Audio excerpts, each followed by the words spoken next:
Hello दोस्तों, नमस्कार। हल्द्वानी उत्तराखंड से मैं डॉक्टर राम सेवक वर्मा अपने यूट्यूब चैनल पर सिंप्लीफाइड में आपका स्वागत करते हैं। आज के इस एपिसोड में आइए दोस्तों समझते हैं मरासमस यानी सूखा रोग के बारे में। दोस्तों, हमारा देश भारत इस समय दुनिया के सबसे गरीब देशों में से एक है। यहाँ पर करीब 51% महिलाएं एनीमिया यानी खून की कमी की बीमारी से ग्रस्त और करीब 35 लाख बच्चे जिनकी उम्र 5 वर्ष से कम है भूख और कुपोषण के कारण मरासमस यानी सूखा रोग से ग्रस्त हैं।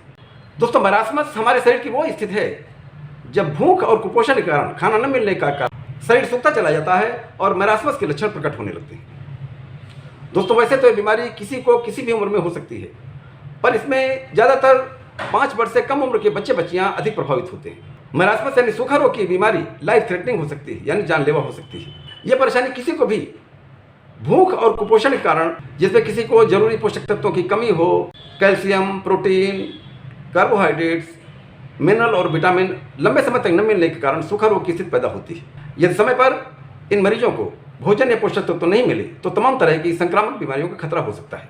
आइए दोस्तों समझते हैं इसमें क्या लक्षण होते हैं। जब मरासमस की बीमारी होती है या सूखा रोग की बीमारी होती है तब इसमें कैसा लगता है। दोस्तों, भूख यानी खाने का अभाव और कुपोषण के कारण मरासमस यानी सूखा रोग से ग्रस्त बच्चों में भारी मात्रा में चर्बी और मसल मांस घटने लगता है। मरीज सूखता चला जाता है, वजन कम होने लगता है, शरीर का विकास रुक जाता है, आंखें, त्वचा और बाल रूखे सूखे और बेजान नजर आते हैं, नाखून खुरदरे होने लगते हैं। ऐसे में दस्त की शिकायत हो सकती है, रोग प्रतिरोधक क्षमता बहुत कम हो जाती है, पेट में तमाम तरह के संक्रमण, लैक्टोज इंटॉलरेंस की परेशानी हो सकती है। कैल्शियम और विटामिन डी की कमी हो जाने के कारण रिकेट्स की बीमारी हो जाने का खतरा रहता है। दोस्तों, अधिक गंभीर स्थिति में लगातार दस्त आना, चक्कर आना, loss of bowel and bladder control यानी टट्टी और पेशाब पर से कंट्रोल खत्म हो जाता है, जॉइंट में डिफॉर्मिटी शुरू हो जाती है, धुंधला दिखाई पड़ता है या अंधापन भी आ सकता है। ऐसे में दोस्तों शरीर में खून की भारी कमी महसूस होती है, शारीरिक और मानसिक विकास रुक जाता है, लो ब्लड प्रेशर यानी हाइपोटेंशन, लो बॉडी टेम्परेचर यानी हाइपोथर्मिया और स्लो हार्ट रेट यानी ब्रेडिकार्डिया की स्थिति हो सकती है।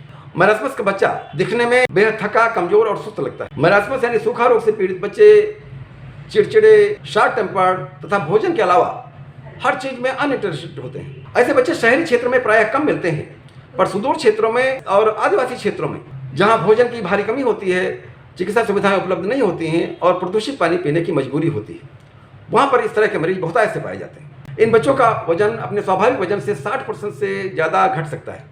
यानी यदि उस उम्र के सामान्य स्वस्थ बच्चे का वजन 10 किलो होना चाहिए तो सूखा रोग से प्रभावित बच्चे का वजन 4 किलो या उससे भी कम हो सकता है।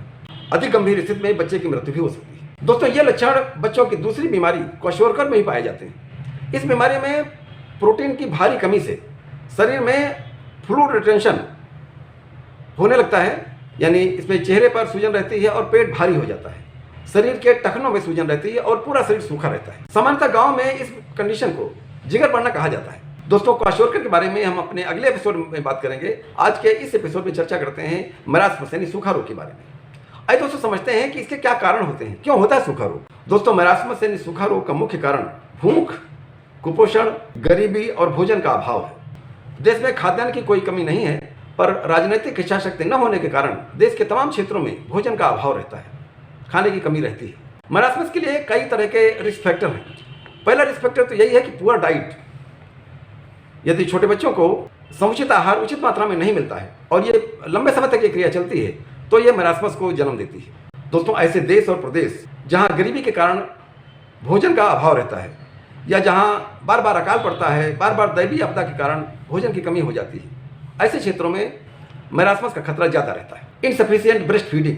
दोस्तों, हमारे देश में बड़ी संख्या में महिलाएं एनीमिया यानी खून की कमी की बीमारी से ग्रस्त हैं। माँ का दूध बच्चे के लिए सर्वोत्तम आहार है, पर कुपोषण के कारण माताओं में दूध की कमी होने के कारण बच्चे को पूरा पोषण नहीं मिल पाता है और ऐसे में मरासमस होने का खतरा होता है, सूखा रोग होने का खतरा होता है। दोस्तों, तमाम तरह के वायरस, बैक्टीरिया तथा अन्य परजीवियों के कारण फैल रही तमाम बीमारियों में भूख का अभाव यानी एनोरेक्सिया की स्थिति होती है। ऐसे में कुछ भी खाने का मन नहीं करता, भूख बिल्कुल नहीं लगती, और यदि ये स्थिति लगातार बनी रही तो यह भी मरासमस की बीमारी का कारण बन सकती है। आइए दोस्तों समझते हैं इसका इलाज क्या है। दोस्तों, मरासमस यानी सूखा रोग का कारण भूख, कुपोषण और भोजन का अभाव है और उसका सबसे अच्छा इलाज उचित मात्रा में खाना उपलब्ध होना चाहिए। अच्छा और स्वास्थ्यकर खाना पानी से ये बीमारी अपने आप ही बहुत जल्दी ठीक हो जाती है। जल्दी रिकवरी के लिए कुछ होम्योपैथी दवाइयाँ इसमें बहुत अच्छा काम करती हैं। तो इसमें हम लोग पहली दवाई देते हैं एब्रोटेनम 30। एब्रोटेनम 30 की 4-4 बूंद दवा या 4-4 गोलियाँ दिन में 3 बार दी जाती हैं। इसमें हम एक मदर टिंचर का कॉम्बिनेशन लेते हैं। तो उसमें पहली मदर टिंचर होती है अल्फा अल्फा मदर टिंचर और दूसरी मदर टिंचर होती है अवेनस राइलो मदर टिंचर। आधे कप पानी में दोनों मदर टिंचर की 10-10 बूंद डाल करके दिन में 3-4 बार देना होता है। यदि ऐसा लगता है कि मैरास्मस के कारण, सूखा रोग के कारण शारीरिक और मानसिक विकास रुका हुआ है, तब इसमें बराइटा कार्ब 30 बहुत अच्छा काम करती है। बराइटा कार्ब 30 की 4-4 गोलियाँ या 4-4 बूंद दवा दिन में 3 बार दिया जाता है। ये बहुत जल्दी रिकवरी कर देती है। इसमें एक वजन बढ़ाने की दवाई भी हम लोग देते हैं अल्फा माल्ट। 1 गिलास दूध में 1-1 चम्मच अल्फा माल्ट की दिन में 3-4 बार देना होता है।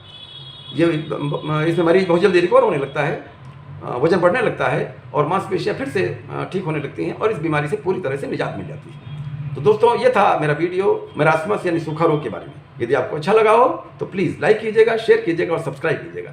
ठीक दोस्तों, मिलते हैं अगले वीडियो में। नमस्कार।